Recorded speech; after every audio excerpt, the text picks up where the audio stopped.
Assalamualaikum warahmatullahi wabarakatuh. Selamat pagi anak-anak.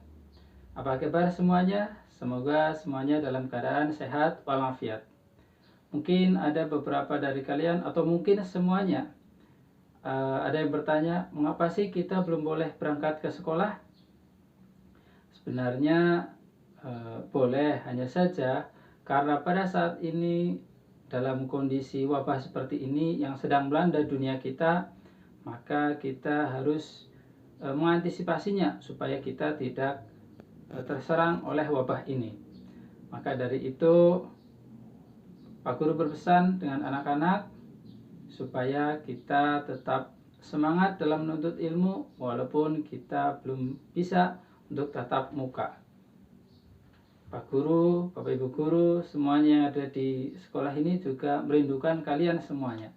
Tapi kita harus tetap mengikuti aturan yang sudah ditetapkan kepada kita karena tujuannya juga baik, yaitu supaya kita terhindar dari wabah yang sedang melanda saat ini.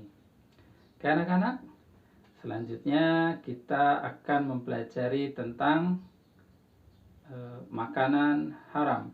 Pada pertemuan yang lalu anak-anak sudah mempelajari tentang makanan halal. Nah, saat ini kita akan mempelajari kebalikan dari makanan halal, yaitu makanan haram. Mungkin ada yang bertanya, Pak Guru, kenapa kita harus mempelajari tentang makanan haram? Kan kita tidak boleh makan makanan yang haram. Justru itu, dengan kita mengetahui makanan yang haram, maka kita bisa menghindari makanan yang haram.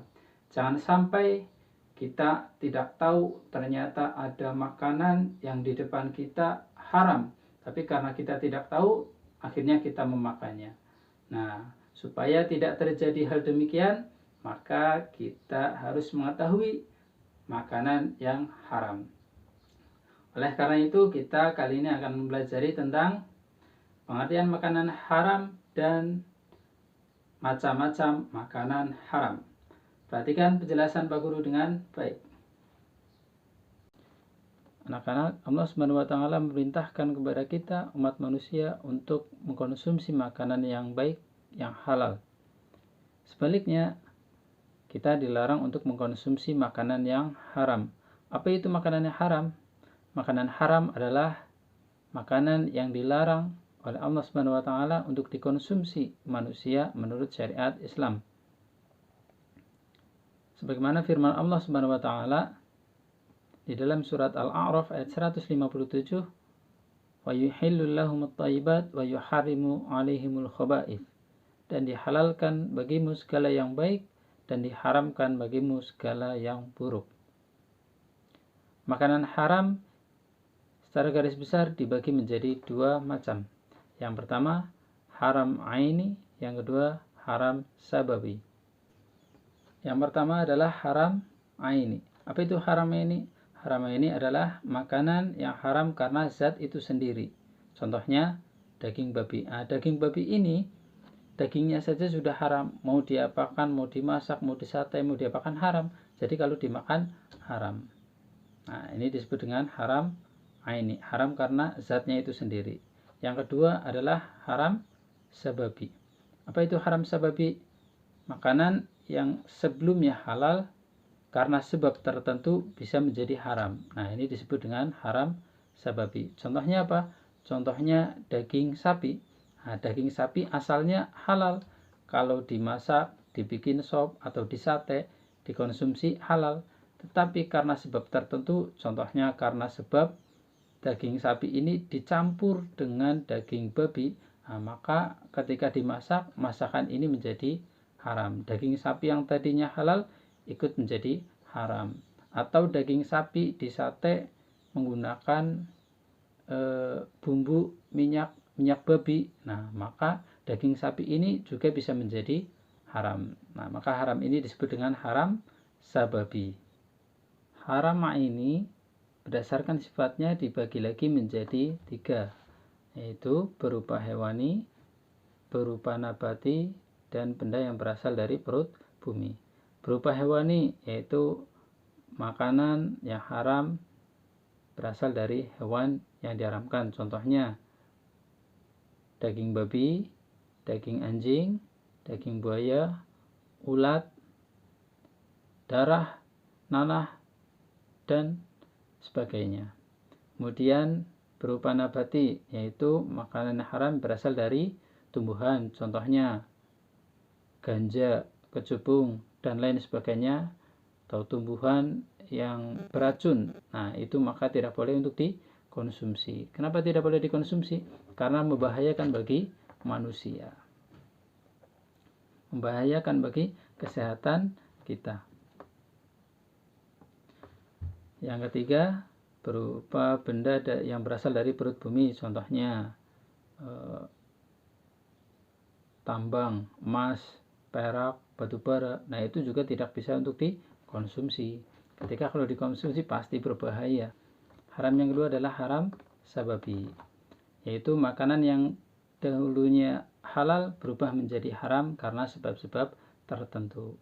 Contohnya, yang pertama, daging sapi yang tadinya halal dicampur dimasak dengan daging babi. Yang kedua, makanan yang haram karena diperoleh dengan cara yang tidak benar, yang zalim, contohnya mencuri, merampok, merampas, dan yang lainnya. Maka hasil dari makanan ini adalah haram. Yang ketiga, makanan yang haram karena berasal dari hasil judi, taruhan, lotre. Nah, itu hasil makanannya itu ketika dikonsumsi juga haram. Walaupun asalnya halal, tapi karena cara memperolehnya tidak benar dari hasil tadi seperti judi, lotre, dan yang lainnya, maka makanan tersebut jadi haram. Yang keempat, makanan haram sababi yang diperoleh dari hasil jualan yang diharamkan. Contohnya jualan daging babi. Nah, daging babi ini diharamkan dijual.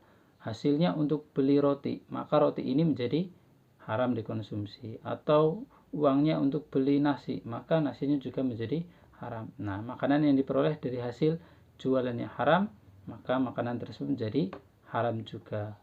Jualan narkoba, jualan minuman keras, maka hasil uangnya ini yang diperoleh dari jualan ini ketika diberi makanan, makanannya pun akan menjadi haram, tidak berkah. Maka hindari semacam ini. Yang kelima, haram dari hasil membungakan uang atau riba. Contohnya anak-anak meminjamkan uang 5.000 kepada temannya, namun meminta kepada temannya untuk mengembalikan 6.000. Nah, maka uang ini seharusnya dikembalikan 5.000 menjadi 6.000, ada kelebihan 1.000. Nah, maka ini termasuk riba. Nah, setelah anak-anak mengetahui macam-macam makanan haram, baik haram aini maupun haram sababi, maka kita wajib menghindari semua makanan haram supaya mendapatkan keberkahan dari Allah Subhanahu wa taala. Baik anak-anak, itulah penjelasan singkat Pak Guru tentang makanan haram. Anak-anak bisa memperdalam lebih jauh lagi dengan mempelajarinya di dalam buku Al-Mizan atau di sumber-sumber yang lainnya. Baik anak-anak, selanjutnya Pak Guru punya 2 pertanyaan yang harus anak-anak jawab. Anak-anak bisa mengerjakannya di dalam buku tulis. Ya, pertanyaan pertama. Ada seorang raja yang sangat senang berburu rusa di hutan. Kemudian dia mengajak para punggawanya untuk berburu ke hutan. Di hutan, sang raja ini melihat seekor unta yang sedang sendirian makan rumput. Dengan senangnya, kemudian raja mengambil anak panahnya, kemudian memanah rusa tersebut dengan mengucapkan basmalah. Pertanyaannya, apa hukum memakan binatang rusa yang diperoleh oleh raja tersebut? Pertanyaan kedua, ketika anak-anak membeli suatu makanan di minimarket, di supermarket, atau di warung di tempat tetangga anak-anak, maka pada kemasan tersebut ada label bertuliskan halal. Misalnya makanan ini. Di kemasan ini ada label halal di sini. Di tengah-tengah ada tulisan halal, di tepinya ada nama organisasi Islam yang mengeluarkan fatwa halal. Pertanyaan Pak Guru adalah, apa nama organisasi Islam yang mengeluarkan fatwa halal?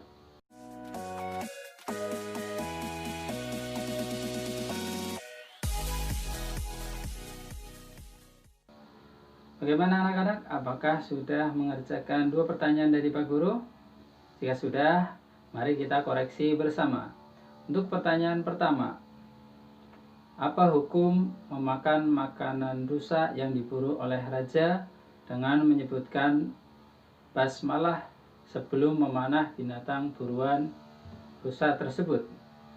Hukumnya adalah halal, ya, karena raja berburu binatang tersebut dengan membaca basmalah. Maka binatang buruan yang diburu dengan anak panah atau dengan senjata tajam yang lainnya yang diawali dengan baca basmalah, maka binatang tersebut hukumnya halal dimakan. Untuk pertanyaan kedua, organisasi Islam yang mengeluarkan fatwa halal adalah MUI, Majelis Ulama Indonesia. Baik anak-anak, sampai di sini pertemuan kita kali ini. Sampai jumpa di pertemuan berikutnya. Assalamualaikum warahmatullahi wabarakatuh.